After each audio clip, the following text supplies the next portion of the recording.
கோபக்காரரா நீங்கள்? சிலருக்கு முணுக்கு என்றால் மூக்கின் மேல் கோபம் வந்துவிடும். நீங்களும் அப்படிப்பட்ட ஒரு நபரா? அவ்வாறு கோபம் பொங்குவதற்கான காரணங்களையும் அவற்றை தவிர்ப்பதற்கான வழிகளையும் பார்க்கலாம் பாருங்கள்.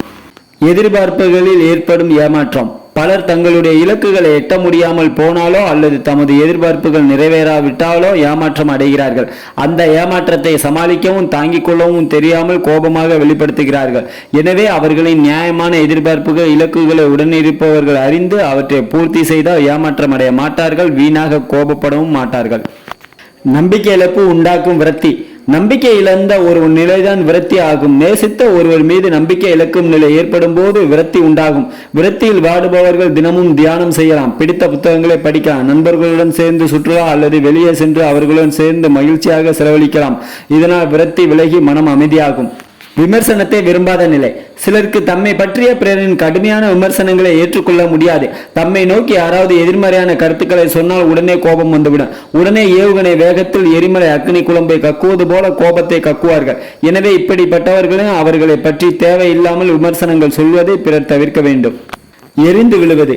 சிலர் சாதாரணமாக எப்போதும் எரிச்சல் மனநிலைதான் இருப்பார்கள். இத்தகைய நபர்களை கையாளுவது மிகவும் கடினம். எந்தவித செயலுக்கும் இவர்கள் உடன்பட மாட்டார்கள். இப்படிப்பட்டவர்கள் தங்களாக மாறினால்தான் உண்டு. அவர்கள் நிதானமாக சிந்தித்து ஏன் நமக்கு எரிச்சல் கோபம் வருகிறது என்று அலச வேண்டும். இதற்குத்தான் எரிச்சல் பட்டோமோ என்று புரிந்து கொண்டால் கோபமும் எரிச்சலும் தேவையில்லாமல் வராது. கோபமும் எரிச்சலும் நமக்கு நற்பெயரை பெற்று தருவதில்லை என புரிந்து கொண்டாலே போதும். வேலையில் மன அழுத்தம்.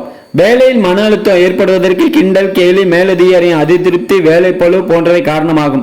இந்த மன அழுத்தத்தை போக்க எளிமையான ஒரு தீர்வு சொல்ல வேண்டும் என்றால் குளிர்ந்த நீரில் குளித்துவிட்டு திருப்தியாக சாப்பிட்டுவிட்டு ஒரு குட்டி தூக்கம் போட்டால் போதும். மன அழுத்தம் மாயமாய் மறைந்து போகும். பொருளாதார பிரச்சனை.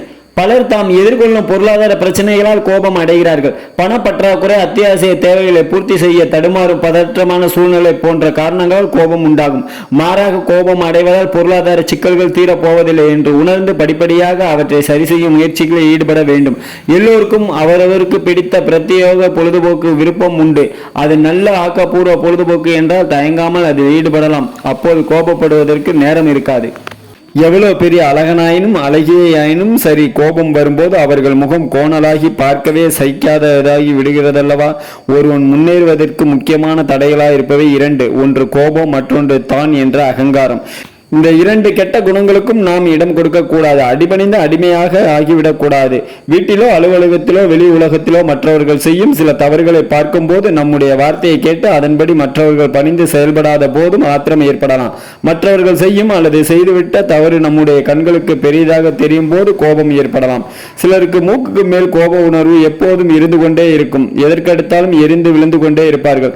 அப்படிப்பட்டவரோடு நெருங்கி வாழ்பவர்கள் கவனமாக நடந்து கொள்ள வேண்டும். நட்பாக இருந்தால் விலகிவிடலாம். உறவாக இருந்தால் இப்படி தொட்டதற்கெல்லாம் கோபப்படுவது நம்முடைய உடலை வெகுவாக பாதித்து விடும். எவ்வளவு பெரிய உண்மை இது! கோபத்தில் வார்த்தைகள் தடிப்பதும், கண்மூடித்தனமாக அடித்து விடுவதும், ஏன் கொலையே செய்து விடுவதும் கூட நாம் அடிக்கடி செய்தி பத்திரிகைகளில் பார்ப்பவைகள்தான். சிலருக்கு தான் பெற்ற வெற்றி திருப்தி தருவதில்லை. ஏன் தெரியுமா? கோபிக்கிற ஒவ்வொரு நிமிடமும் மகிழ்ச்சியாக இருக்கின்ற ஒரு நிமிடத்தை இழக்கிறோம். அதனால் நமது கோபத்தாலே நமக்கு தான் நஷ்டம். கோபம் கொள்ளாதீர்கள். கோபம் வாயை திறக்கும், ஆனால் கண்களை மூடிவிடும் என்கிறார் கேட்டோ என்கிறார் அறிஞர். ஆசை, பொறாமை போன்ற கெட்ட குணங்களை காட்டிலும் கோபம் கொடியது.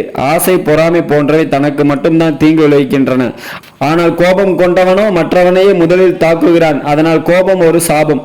கோபம் இல்லையில் விரோதிகள் கிடையாது என்கிறது நீதி சதகம். ஆறுவது சினம் என்கிறார் ஔவையார். உன்னுடைய வாழ்வு சிறப்பாக இருக்க வேண்டுமா? அப்படியானால் கோபம் உன்னுடைய சத்துருவாக இருக்கட்டும் என்கிறார் பாம்பாட்டி சித்தர். தடுங்கோல் மனத்தை விடுங்கோல் வெர்லே என்கின்றார் அருணகிரிநாதர். கந்தரலங்காரத்தில் நம் கோபத்தை அடக்க வேண்டுமென்றால் நம்மிடம் பொது, அன்பு, நிதானம் ஆகிய மூன்றும் இருக்க வேண்டும். நம்முடைய சொல்லை விட செயலைதான், செயலில் நல்ல விளைவை தான் இந்த உலகம் எதிர்பார்க்கிறது. சமூகம் எதை மிகவும் உன்னிப்பாக கவனித்து வருகிறது. நாம் செய்த தவறை சரி செய்வது எப்படி? தற்பெருமை எங்கே முடிகிறதோ அங்கேதான் ஆனந்தம் ஆரம்பிக்கிறது என்கின்றார் ஒரு அறிஞர். கோபம், தற்பெருமை, அகங்காரம் ஆகிய மூன்று மனிதனை படுபள்ளத்தில் கொண்டு சேர்க்கும் என்பதை கவனத்தில் கொண்டு வாழ்வது வாழ்வை சிறப்புள்ளதாக ஆக்கும். கோபம் ஒரு சாபம் என்பதை அன்றாடமும் ஒரு கொள்கையாக கொண்டிருந்தால் நமக்கு ஒளிமயமான வாழ்க்கைக்கு உத்தரவாதம் உண்டு.